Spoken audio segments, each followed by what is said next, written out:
mga kakolkol na pasyal tayo ngayon dito sa San Luis kung saan may bagong bukas at pwedeng gimikan ng ating mga anak, buong pamilya, barkada. Ito nga po pala ang Handika Grill Bar and Resto na matatagpuan dito na i-invite tayo. Kasama natin ang owner na si Ma'am. Hello. Ma'am, saan ito matatagpuan sa?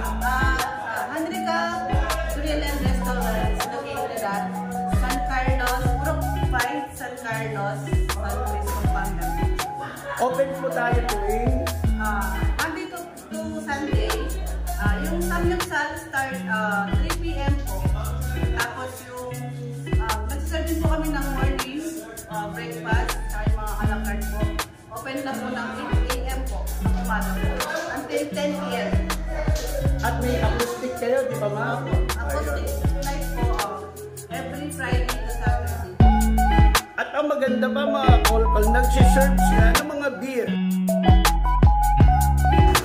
So ano pa inihintay natin? Pamilya, tropa, magbabarkada at kung ano-ano pa.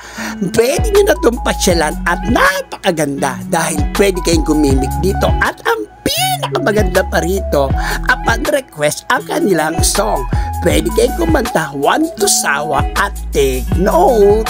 Walang bayad at screenshot nyo na lang itong mga menu nilo.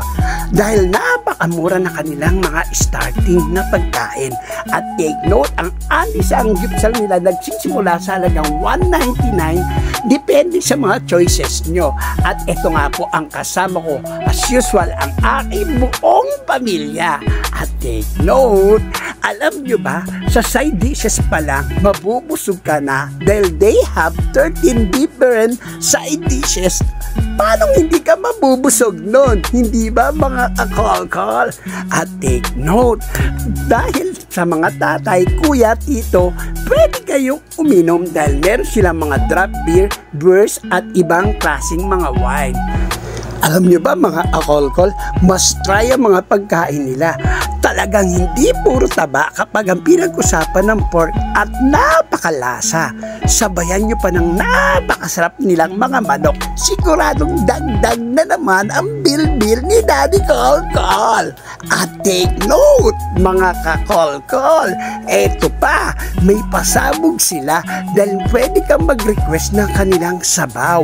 At hindi basta sabaw ang ibibigay sa iyo dahil napakasarap na soup at napaka-friendly ng kanilang mga staff. At mismong may-ari nagsiserve at ma-accommodate mo sila, talagang napaka-overwhelm nila sa tao at hindi ka mahiya. Kaya isa to sa nakainan kong maipagmamalaki ko. Overall, i-rate ko siya ng 10. Kaya mga kabalen, pasyalan nyo na to. Wag nyong hindi papasyalan, talagang swak na swak sa budget at swak na swak sa panglasa. Paano? Kakain muna si Daddy Kolkol. Hanggang sa muli! Bye-bye!